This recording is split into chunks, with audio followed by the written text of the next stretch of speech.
famille, nous sommes heureux de nous retrouver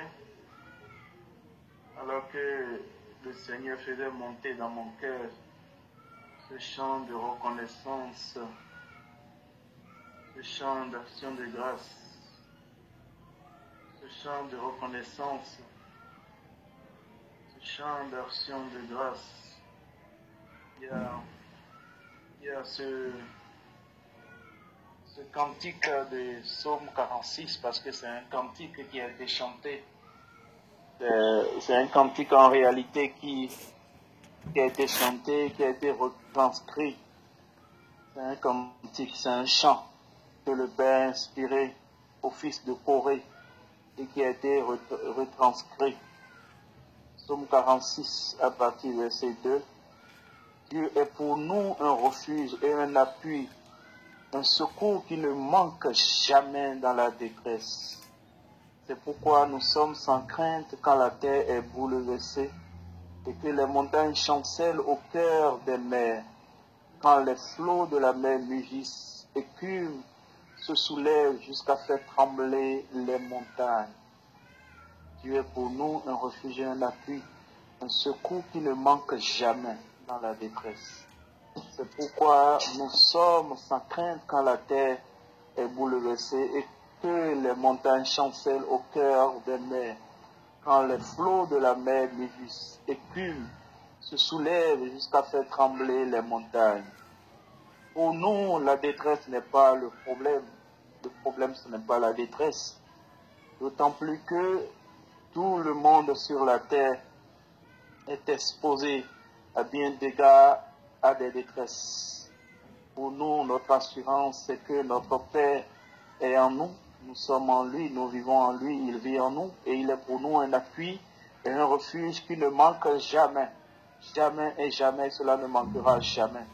Et notre prière en tout temps est que Dieu, continuellement sa grâce disponible, donne à chacun de nous d'en être conscient tous les jours, à chaque instant, à chaque moment.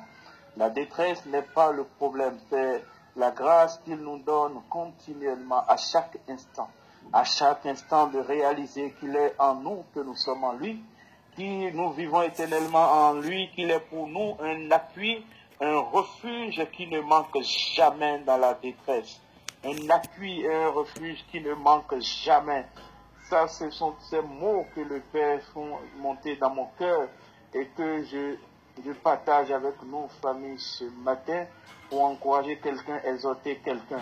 Le plus important, c'est celui en qui nous sommes et qui est en nous et qui est pour nous un appui et un refuge dans la détresse et qui ne manque jamais d'être là, qui est fidèle éternellement. Et plus loin,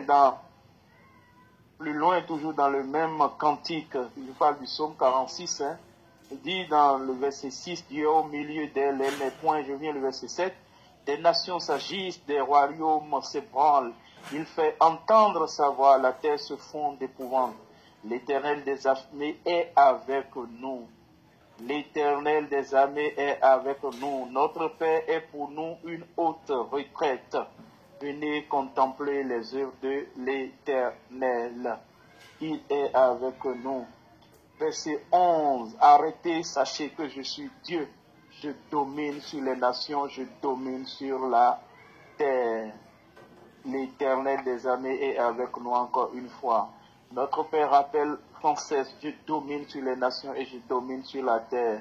Alors sans cesse, bien-aimés, n'oublions jamais ça. C'est notre Père qui domine sur les nations et qui domine sur la terre. C'est notre Père.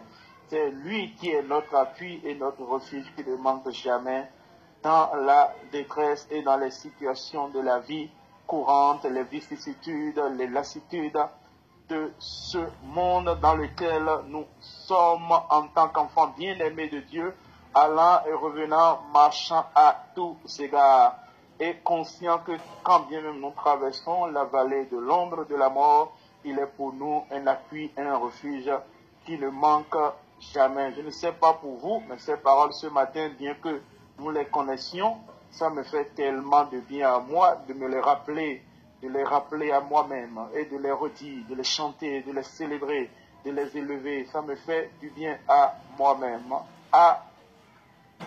Amen. Sur ce, nous continuons. Nous continuons dans ce message, ce partage que nous avons eu. Un instant, donnez-moi le temps de boire une gorgée.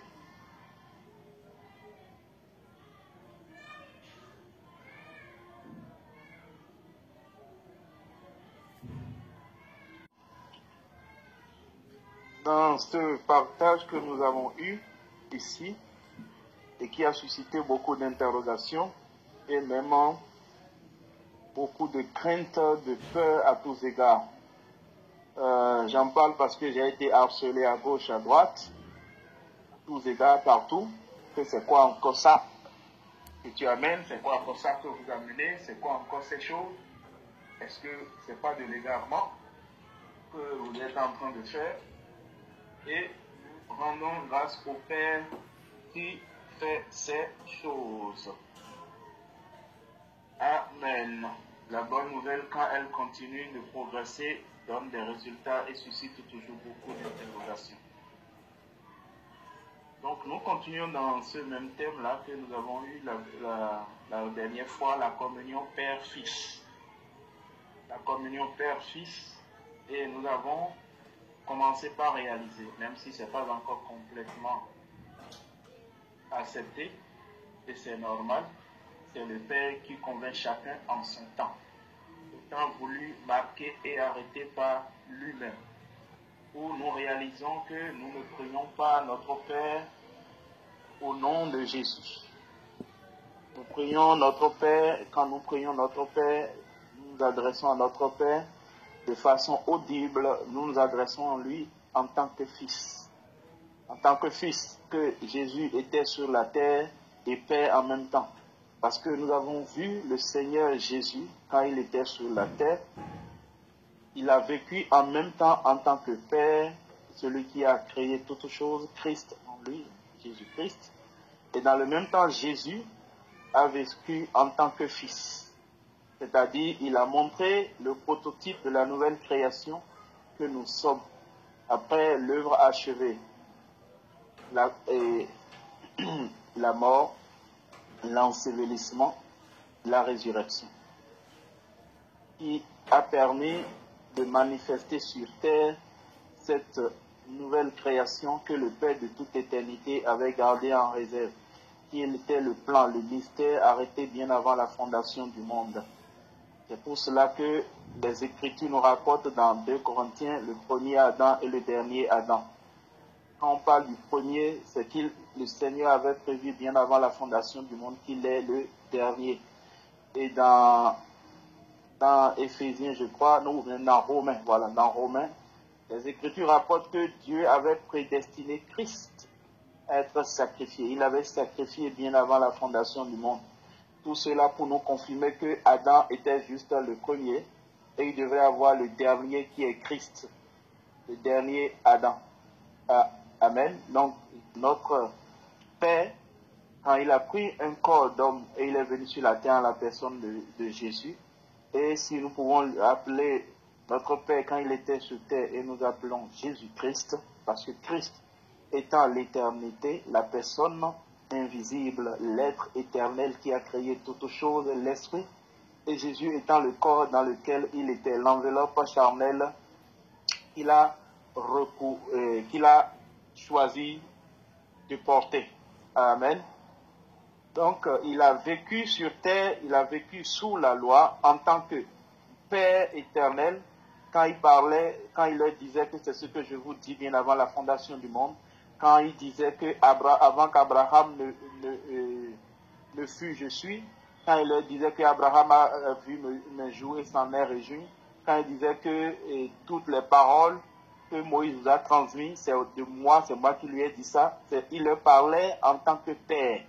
Et les Juifs ont bien compris et c'est là que les Juifs lui disaient que toi qui es un homme, tu te fais égal à Dieu, et voulaient le lapider pour ça. Donc quand il leur parlait de ça, il leur parlait en tant que Père éternel de gloire, celui qui a créé toutes choses et qui tient l'univers dans le creux de sa main. Dans le même temps, lorsqu'il se tient devant le tombeau de Lazare et qu'il prie, il parle en tant que fils. Père, moi je sais que je n'ai pas besoin de prier et si je le fais, c'est pour que ceux qui sont ici croient et sachent que c'est toi qui m'as envoyé quand il était devant le tombeau de Lazare. Je cherche le passage rapidement, si je peux retrouver, nous lisons ça.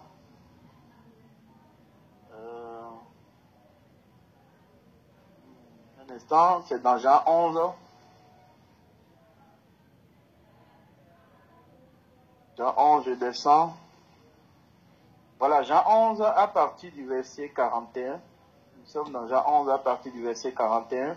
Et nous voyons ici Jésus s'exprimer en tant que fils. Ok? Parce que c'est ce qui nous intéresse aujourd'hui, en tant que fils que nous sommes.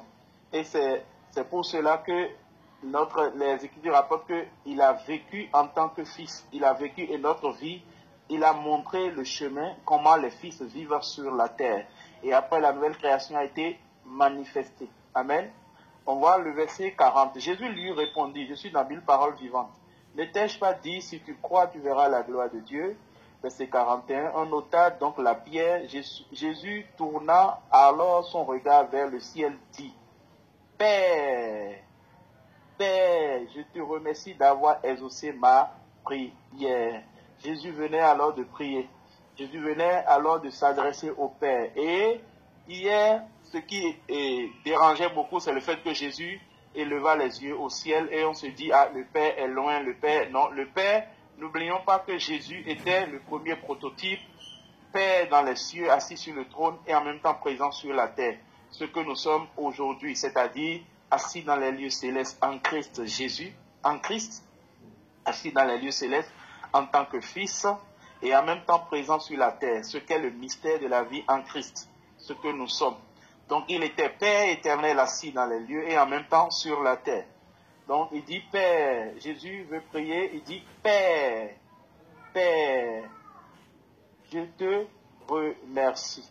Et on constate, Jésus n'a jamais dit Père en ton nom, Père au nom de Christ, Père au nom de... Il dit Père, il appelle son Père. Père, je te remercie d'avoir exaucé ma prière. Pour moi, et il continue de parler à son Père, un fils à son Père, la communion Père-Fils. Pour moi, je sais bien que tu m'exauces toujours. Et c'est notre cas aujourd'hui, parce que nous avons compris que l'exaucement à notre prière, l'exaucement à une prière, à une requête, l'exaucement à l'expression de la prière n'est pas la manifestation de ce que nous avons demandé. Ce n'est pas ça l'exaucement. Nous l'avons compris au travers de la série que le Père nous a donné d'avoir que l'exaucement de la prière, c'est la réponse que le Père donne selon le plan divin éternel qu'il avait arrêté bien avant la fondation du monde dans cette circonstance précise. C'est ça l'exaucement à la prière. Comme nous pouvons voir Jésus en tant que fils aussi dans le jardin de Gethsémani, quand il disait Père, il parlait encore en tant que fils. Et son désir, c'était que le Père éloigne la coupe de colère, la coupe de la douleur de lui.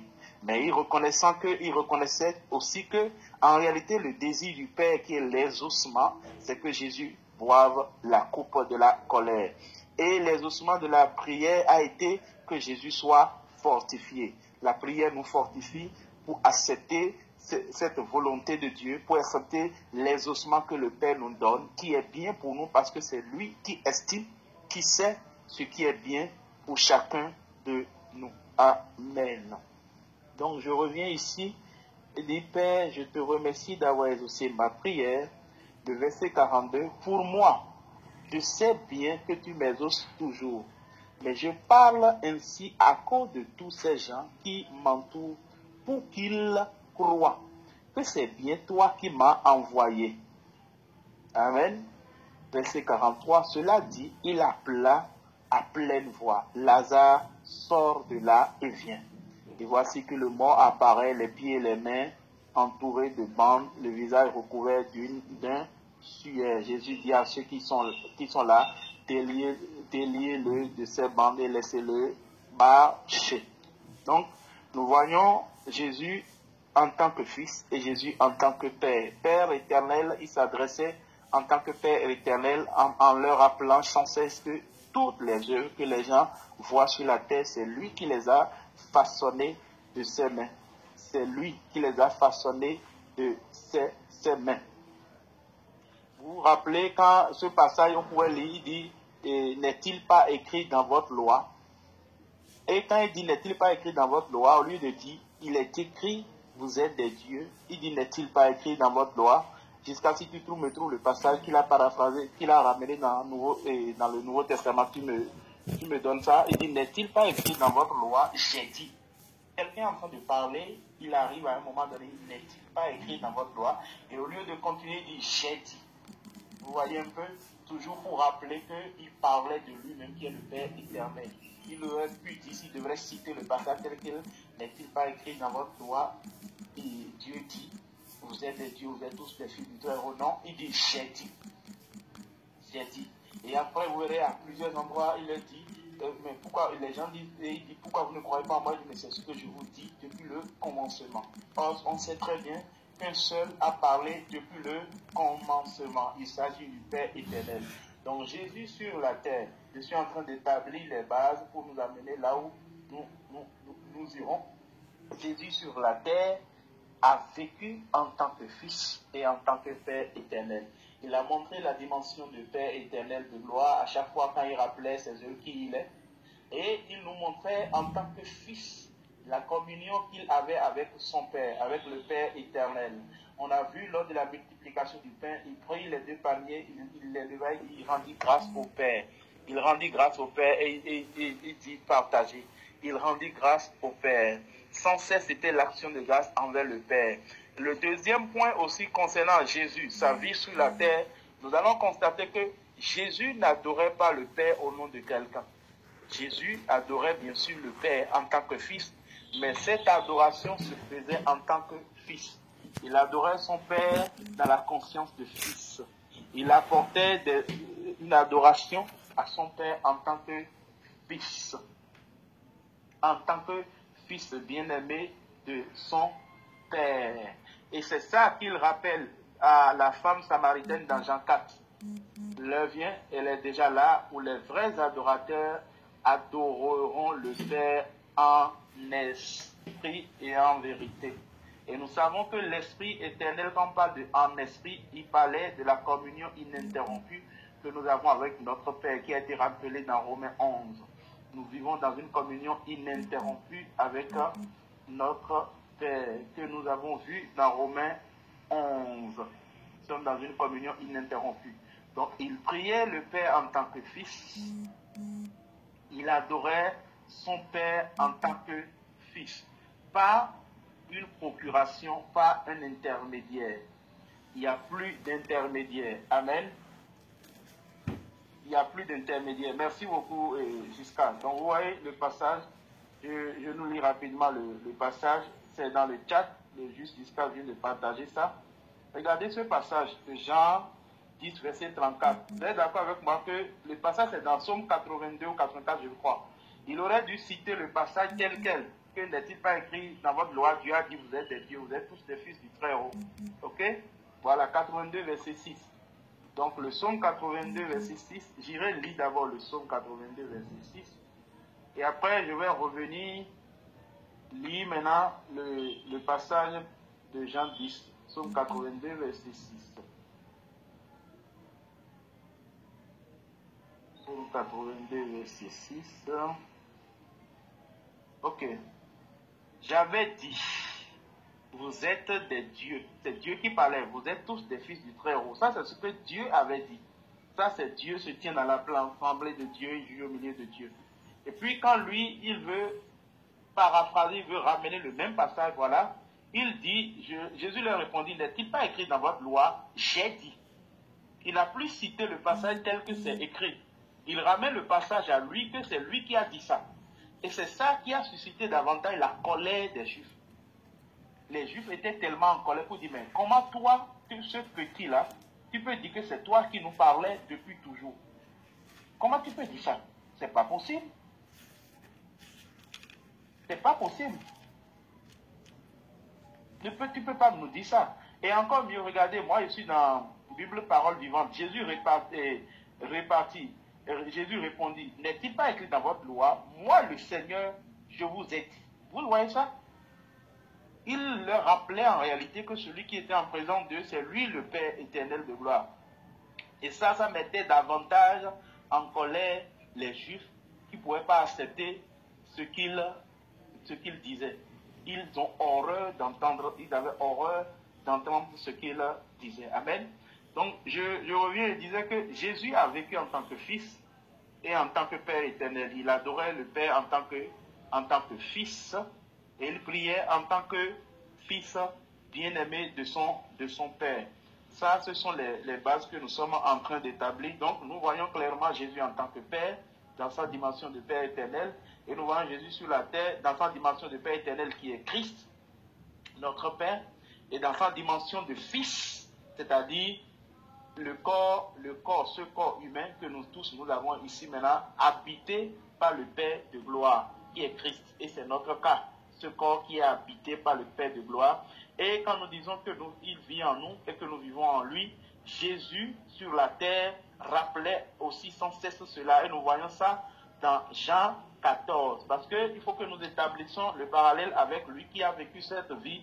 Premièrement, dans Jean 14, n'oublions pas l'échange qu'il a eu avec les disciples. Et Philippe disait, montre-nous le Père. Et quand il avait dit, je suis le chemin, la vérité et la vie, il va dire plus tard que ne crois-tu pas que je suis dans le Père et que le Père est en moi? Et c'est notre cas aujourd'hui. Nous sommes dans le Père et le Père est en nous. Amen. Nous sommes dans le Père et le Père est en nous. C'est la vie que nous avons reçue gracieusement, qui nous a été accordée. Ça, c'est notre cas, c'est notre partage. Amen. Et puis, plus tard, nous avons, la dernière fois, quand nous étions en train d'établir les bases, pour comprendre clairement cette communion privilégiée que nous avons avec notre Père, il était question de rappeler le passage dans Hébreu qui disait que Jésus est le seul, il y a qu'un seul médiateur entre Dieu et les hommes, Jésus homme. Ok? En réalité, et nous avons rappelé le juste jusqu'à rappeler la définition, à définir quand on prend de façon littérale, selon l'intelligence humaine, la définition du médiateur, qui est celui qui intervient entre deux parties en conflit afin de mettre les deux parties d'accord et de rétablir le discours, le dialogue, l'échange entre les deux parties et de mettre un terme à l'inimitié qu'il était. Alors que dans les Écritures, nous voyons que les Écritures rapportent, je paraphrase, je ne donne pas les Écritures, jusqu'à tu peux me retrouver les Écritures qui disent que Jean 10, 14, merci. Tu peux me ramener le passage qui, dans les épîtres, qui dit que des deux murs, parce qu'il y a tellement de choses à dire que si je dois commencer par aller chercher, le temps risque de ne pas nous suffire. Et je veux bien que nous ayons l'essentiel. Donc, ramène-moi le passage qui dit, il a abattu le mur de l'inimitié et des deux, il n'en a fait qu'un seul. Il n'y a plus de mur de séparation, il n'y a plus de mur d'inimitié entre le père et ses enfants. Il n'y en a plus. D'ailleurs, il n'y a jamais eu de mur entre le père. Écoutez-moi bien, je dis de toute éternité, il n'y a jamais eu de mur entre le père et ses fils. Parce que la nouvelle création n'a jamais existé. C'est celui qu'on n'a point connu. C'est celui qui n'a point connu le péché. La nouvelle création a toujours été dans le Père. Elle a toujours été dans le Père. Christ, un avec Christ. Ok? Il n'y a jamais eu d'inimitié entre le Père et la nouvelle création. Et si l'inimitié il y en avait, les Écritures rapportent que le mur d'inimitié a été abattu. Il n'y a plus de séparation. Le médiateur, si on considère son rôle de médiateur entre deux parties en conflit, il a joué parfaitement son rôle de médiateur et a mis un terme au conflit. Et dans 2 Corinthiens 5, on voit de 17 jusqu'à 20, où les Écritures rapportent que c'est Dieu qui réconciliait le monde avec lui-même. Merci jusqu'à Éphésiens 2, 14. Car il est notre Père, lui qui des deux n'en a fait qu'un, qui a renversé le mur de séparation, l'inimitié. Et dans 2 Corinthiens 5, que je viens de citer, 17 à 20, les Écritures rapportent que c'est Dieu qui était en Christ et qui réconciliait le monde avec lui-même.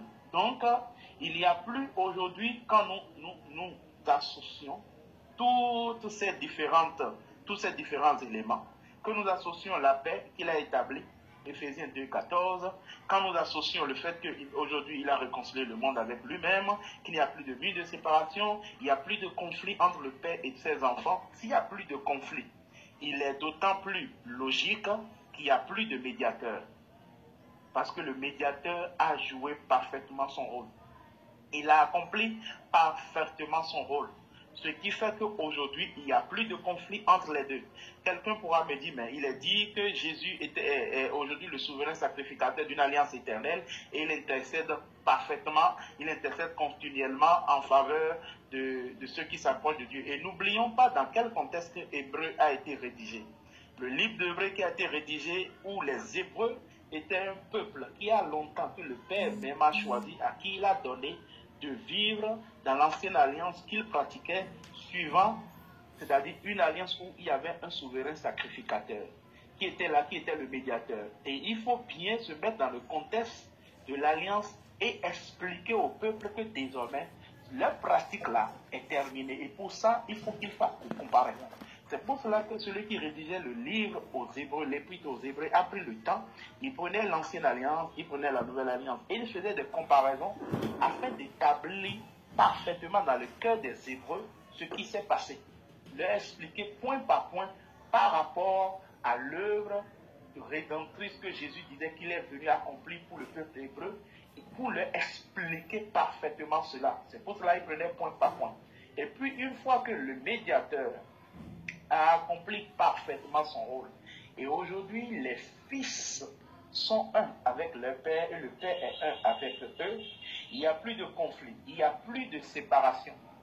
Le médiateur a fini son rôle. Aujourd'hui, il y a la paix. Il est venu proclamer la paix aux hommes et la paix est éternelle. D'ailleurs, quand il est né, dans Luc, il est dit paix aux hommes qui l'agréent. Paix. Il n'y a plus de conflit. Il n'y a plus de séparation. Il n'y a plus un intermédiaire. Il n'y en a plus. Aujourd'hui, nous sommes un avec notre Père, Christ. Notre Père Christ, l'éternité. Nous vivons en lui, il vit en nous. Nous sommes un avec lui. Du coup, lorsque nous parlons à notre Père, comme nous avons vu Jésus tout à l'heure, quand il s'adressait au Père, nous avons constaté, en tant que fils, quand il priait, il disait Père. Il s'adressait à son Père directement. Et il parlait à son père comme un fils parle à son père. Il était fier de parler à son père. Il n'y avait pas une séparation. Il n'y avait pas au nom de Yahweh. Il n'y avait pas au nom de Jéhovah. Il n'y avait pas en un nom. Non. Il parlait librement à son père. Et nous avons vu ça parfaitement.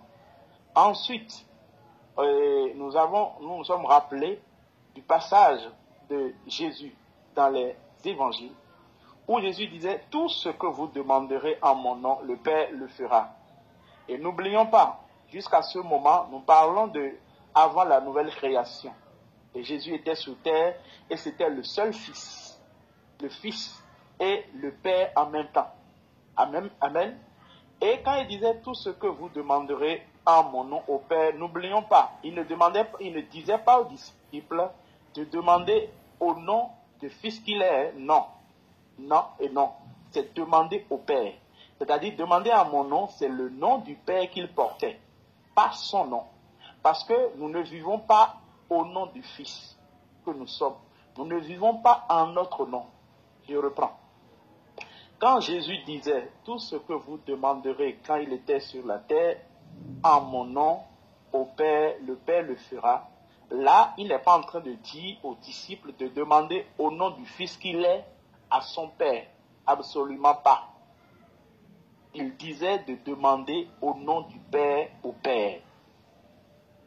Parce qu'à ce moment-là, les disciples, à ce moment précis où il parlait, les disciples n'avaient pas revêtu le nouvel homme que nous sommes. Quand je parle ainsi, vous comprenez parfaitement mon langage.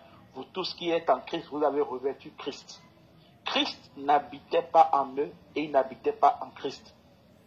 Il n'y avait pas la nouvelle création. On ne parlait pas de la nouvelle création à ce moment précis. Et il demandait de demander au Père, au nom du Père, pas au nom du Fils. Nous ne vivons pas en notre nom. tous ceux qui vivent. Car les Écritures rapportent dans 2 Corinthiens, si un est mort pour tous, tous sont donc morts, afin que ceux qui vivent ne vivent plus pour eux, mais pour celui qui est mort et ressuscité pour eux, c'est-à-dire Christ. Donc nous ne vivons pas en notre nom, absolument pas. Il demandait de demander au Père, mais en son nom, le nom du Père. C'était important de préciser ça. Donc il dit tout ce que vous demanderez au Père en mon nom, pour que quelqu'un ne saute pas de cet échange enflammé que nous sommes en train d'avoir, et après ils disent que demandez en mon nom à moi. Non, il s'agit d'un seul, notre Père éternel. C'est de lui qu'il s'agit et c'est lui que nous proclamons, Christ. C'est Christ que nous proclamons à toute la création. C'est lui et lui seul. Nous ne proclamons pas le nom de quelqu'un d'autre. Il s'agit d'un seul nom, le nom de notre Père de toute éternité, Christ. Amen. Donc, il demandait aux disciples de demander en son nom. Et que tout ce qu'ils demanderaient en son nom au Père, le Père le fera. Et nous avons compris qu'il ne s'agit pas de là, il n'y avait pas encore la manifestation physique sur terre. Parce que la nouvelle création a toujours existé de toute éternité, mais pas encore manifestée physiquement sur terre. Amen. Et nous voyons le même passage où Jésus disait de demander au Père. Jean, dans la première épître de Jean, Jean va reprendre le même passage où il disait que demander au nom du Père, on vous donnera là. Jean va reprendre ça. Mais quand il reprend ça, nous voyons maintenant qu'il ne va plus parler de au nom du Père. Il s'agit maintenant de s'adresser au Père, notre Père éternel de gloire. Dans 1 Jean 5, verset 14. Jusqu'à tu peux partager ça dans le chat. 1 Jean 5, le verset 14. Voyons le même passage qui a été rapporté dans 1 Jean 5, verset 14.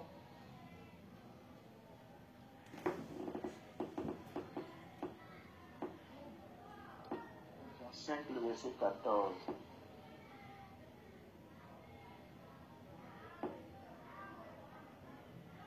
Je lis dans Parole vivante ici, chez moi. C'est pourquoi nous pouvons nous approcher de Dieu avec joyeuse assurance. Nous sommes certains que si nous demandons ce qui est conforme à sa volonté, il nous écoute. Et si nous savons qu'il nous écoute, nous avons en même temps la certitude que l'objet de nos demandes, quel qu'il soit, nous est déjà acquis. Et nous voyons que dans ce passage, il n'est plus question que si nous demandons en son nom. Il dit lorsque nous demandons selon sa volonté. Parce qu'aujourd'hui, nous sommes désormais fils. Nous n'avons plus un intermédiaire. Si nous demandons quelque chose selon sa volonté, donc nous nous adressons au Père de la même manière que Jésus s'adresse au Père quand il était devant le tombeau de Lazare. Il parle du Père, il s'adresse au Père. Amen. Et plus tard, nous continuons d'établir les bases. Nous voyons dans les épîtres de Paul. Et quand nous lisons, je nous encourage, quand nous avons le temps de passer du temps à lire les prières de Paul dans les épîtres, nous allons constater que Paul, chaque fois qu'il priait, c'était « Je ne cesse de rendre grâce au Père. Je ne cesse de rendre grâce au Père de notre Seigneur Jésus-Christ. Je ne cesse de rendre grâce au Père. Je prie le Père qu'il vous adore. » Vous ne verrez pas Paul, quand il fait prier, dire « Au nom de Jésus, je prie le Père. » Vous ne verrez nulle part. C'est toujours « Je rends grâce au Père de notre Seigneur Jésus-Christ. Je prie sans cesse le Père afin qu'il vous donne de réaliser, de comprendre quelle est l'extraordinaire puissance, quel est ce mystère qu'il vous a été donné d'avoir en Christ. » C'était toujours « Je rends grâce au Père. » Il s'adressait à notre Père. À chaque étape, c'était « Rendre grâce au Père continuellement. » Ce qui fait qu'aujourd'hui, en tant que fils bien-aimé de notre Père, appartenant à notre Père en Christ Jésus éternellement, nous prions et nous nous adressons au Père, pas en un nom. Il n'y a pas d'intermédiaire. Nous nous adressons à lui directement. Et nous l'adorons en tant que fils. Il m'a été posé tellement de questions, les gens m'ont fatigué à gauche, à droite, à cause de ce message, c'est devenu comme palabres. On m'a même demandé, mais c'est quoi tout ça que vous nous fatiguez à entendre? Ça c'est à quoi aujourd'hui de dire, ok, on ne prie plus au nom de Jésus? Où est le problème? Est-ce que ça change quelque chose? J'ai dit, mais le but c'est de réaliser qu'aujourd'hui, je parle à mon Père sans filtre, de réaliser que, de vivre dans la conscience que partout où tu es, partout où je suis, même les paroles que tu sors de ta bouche où tu penses que c'est banal, même les soupirs, comme le Saint-Esprit pouvait rapporter dans Romains, que nous ne savons pas ce qu'il convient de dire, mais que nos soupirs sont des prières que nous faisons monter. Mais ces soupirs que tu fais monter, même le Père les entend. Le Père réalise que c'est des prières et il te fortifie, il prend soin de toi. À chaque étape, même les mots que tu dis, quand tu dis, oh Seigneur, c'est toi, et c'est une prière. Parle avec ton Père, tu communies avec le Père. Il n'y a plus maintenant question de prendre une position, il n'y a plus question maintenant de dire, ah, je n'ai pas dit au nom de Dieu, de commencer par prier. Ce qui fait que même quand tu prends ton repas, tu dis merci. Quand tu dis merci, papa, juste le fait de dire merci, Père, tu as prié, tu as rendu grâce pour ton repas. Tu as rendu grâce pour ton repas. Quand tu dis merci, Père, quand tu vois une situation, tu dis, hé, Père, waouh, tu es glorieux, mais tu es en train de magnifier le Père, de proclamer son nom, de l'élever. Maintenant, comment les gens entendront-ils parler de notre Père si nous ne le proclamons pas? Et c'est ce que Jésus a fait. C'est pour cela que nous proclamons Christ à toute la création. Et c'est là où la dernière fois, nous disions que lorsque nous nous adressons au Père, il n'y a pas d'intermédiaire, c'est en tant que fils. C'est notre communion. Mais lorsque nous proclamons l'évangile à la création, nous présentons Christ à la création, afin qu'ils connaissent qui est le Père, afin qu'ils réalisent que maintenant, donc c'est mon Père, c'est lui qui a accompli toutes ces choses. Donc en lui, je suis choyé, je suis aimé, je suis désiré, je suis éternellement saint. Nous proclamons Christ à toute la création. Mais nous sommes conscients que nous sommes fils bien-aimés en proclamant Christ. Partout où nous allons, quand nous parlons de Christ, nous présentons Christ, nous connaissons, nous apprécions à sa juste valeur qui le Père a fait de nous, qui nous sommes désormais en lui. Et cela nous rend tellement fiers, l'assurance de savoir que quand tu te lèves et tu soupires, oh papa, tu es en train de te proclamer ton Père, tu es en train de lui adresser une prière. Parce que quand tu te lèves, tu dis, oh merci Père, peut-être que tu n'as pas exprimé tout ce qui est dans merci Père pour toi, mais le Père vit en toi, tu vis en lui. Et tout ce qui est sorti de ton cœur, il entend tout. C'est ça l'expression, c'est ça l'appréciation, la conscience que cela apporte. C'est le fait de réaliser que désormais, je parle à mon Père sans filtre. Je n'ai plus honte d'exposer ce que je peux même appeler mes faiblesses dans mon corps d'homme. Mes faiblesses que je pouvais cacher pour dire, oh si, comment je fais ça? Je n'ai plus honte. Je les expose parce que je suis un avec le Père. D'ailleurs, il voit, il est en moi, je suis en lui. Et je ne l'invoque pas au nom d'un intermédiaire. Non. Je n'ai pas une idole par qui je vais passer pour aller à lui. Non. Il n'y a pas d'intermédiaire. J'appelle mon Père. Et vous voyez, ça permet de mieux comprendre les passages sur les justes qui disent, lorsque les justes crient, le Seigneur les entend. Lorsque les justes crient, le Seigneur est attentif à leur prière. Lorsque le juste crie, le juste ne crie pas par l'intermédiaire de quelqu'un, le juste parle. Et le juste de Dieu, c'est la personne que le Père a choisi, en qui il fait demeurer lui-même, il habite lui-même, avec qui il est un et en qui il est éternellement. Et c'est qui nous sommes en lui. Nous nous appelons le juste de Dieu, parce que le juste c'est Christ. Et lorsqu'il demeure en nous, nous sommes un avec lui, nous sommes une même plante avec lui, on nous appelle juste. Parce que nous sommes maintenant un avec le Père et nous sommes les enfants bien-aimés du Père. Le juste n'engendre que des justes. Et les justes parlent avec leur Père, conscients qu'ils sont un avec lui. Je m'arrête d'abord là. S'il y a des questions, nous allons les prendre. S'il y a des apports, nous allons les prendre et nous allons continuer les échanges. J'ai foi que ce que le Seigneur veut nous faire comprendre par rapport à ce partage, à ce message, chacun de nous aura l'essentiel que le Père a prévu nous donner. N'oublions pas, Paul pouvait dire, j'aime beaucoup ce passage-là. S'il y a quelques-uns qui sont bien d'avis contraire, le Seigneur nous éclairera dessus. Pour ce qui compte, c'est Christ l'essentiel, la pierre angulaire. Parce que nous tous ne sommes pas au même niveau de connaissance à un moment T. C'est le Père qui nous donne de comprendre jour après jour, de progresser jour après jour, selon ses desseins bienveillants et selon la part qu'il réserve à chacun de nous. Ok, je vous retourne la parole pour les partages. Pour les échanges, je vais dire questions, interventions. Iska, je te retourne la parole pour modérer ça. Amen, amen. Rendons grâce au Seigneur pour ce merveilleux message de ce matin. Je ne sais pas s'il y a des questions ou des apports. Vous pouvez ouvrir votre micro et intervenir, bien-aimé. Je pense que ce message doit susciter beaucoup de questionnements. Sentons-nous libres de poser nos questions. Le but, c'est qu'on puisse vraiment comprendre. Donc voilà.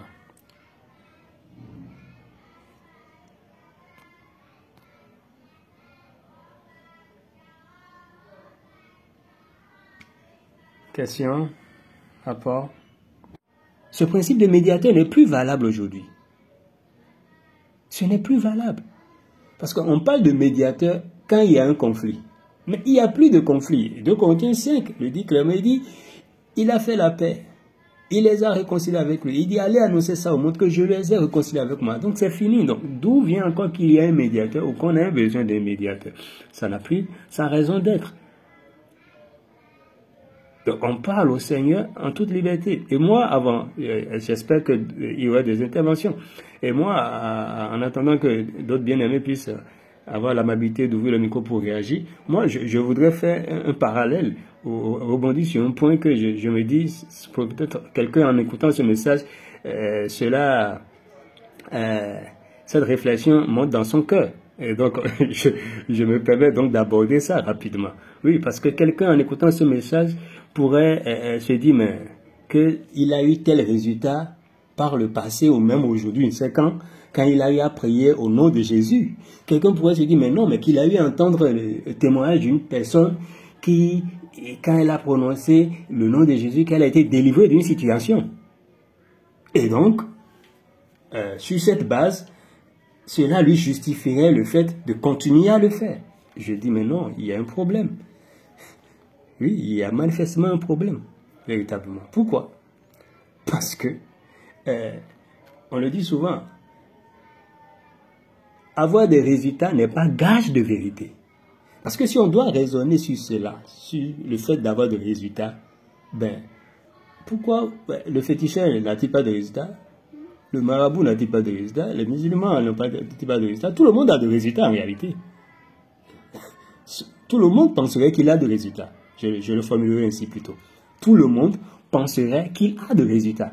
Parce que celui qui va faire son petit gris-gris, qui prononce des paroles et tout, il a de résultats aussi. C'est pourquoi il continue pas à le faire. On est d'accord? Et il va te dire, non, mais j'ai eu de résultats. Que celui qui dit qu'il va invoquer ses ancêtres, quand il invoque ses ancêtres, il peut te dire que j'étais dans telle situation, j'ai invoqué les ancêtres et j'ai eu de résultats. J'ai invoqué le nom de tel ancêtre, j'ai eu de résultats. Est-ce à dire donc que le fait d'invoquer les ancêtres, c'est la bonne attitude, c'est ce qu'il devait faire? Répondez-moi, bien-aimé. Je pense que non. Mais pour lui, il a de résultats. Mais en réalité, est-ce qu'il a eu de résultats? Ça, c'est la vraie question qu'on doit se poser. En réalité, il n'a pas eu de résultats venant de sa pratique, non. De la même manière, vous et moi, nous n'avons pas de résultats venant du fait qu'on invoquerait un nom, non. Fût-il le nom de Jésus? Non. Pourquoi? Parce que penser cela, c'est croire que c'est ce que nous disons qui se manifeste. Penser cela, c'est croire que c'est ce que nous disons qui se manifeste. Or, ce n'est pas ce que nous disons qui se manifeste, c'est ce que le Seigneur veut qui se manifeste. Penser cela, c'est croire que rien ne se serait passé si nous n'avons pas prononcé ce nom de Jésus. Tout comme le traditionnaliste qui invoque ses ancêtres va penser que s'il n'invoque pas ses ancêtres, il n'aura pas de résultat, rien ne se serait passé. Alors qu'il n'en est rien du tout. Conséquence, dans l'un ou l'autre des cas, nous tous, sans le savoir, nous sommes dans de l'auto-justice. Nous sommes dans l'auto-justification.